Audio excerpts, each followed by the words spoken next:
Yeah, this week gold technical analysis. This is 4-hour chart time frame. I can go for 1 hour. Yeah, still it will reach there. Okay, yeah. Any correction here? Okay, right. If we give any small correction here like this, this is 1 hour time frame, it will reach there.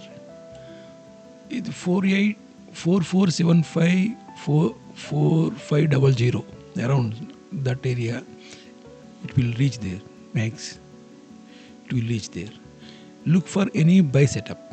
Gold buy setup is better, this one.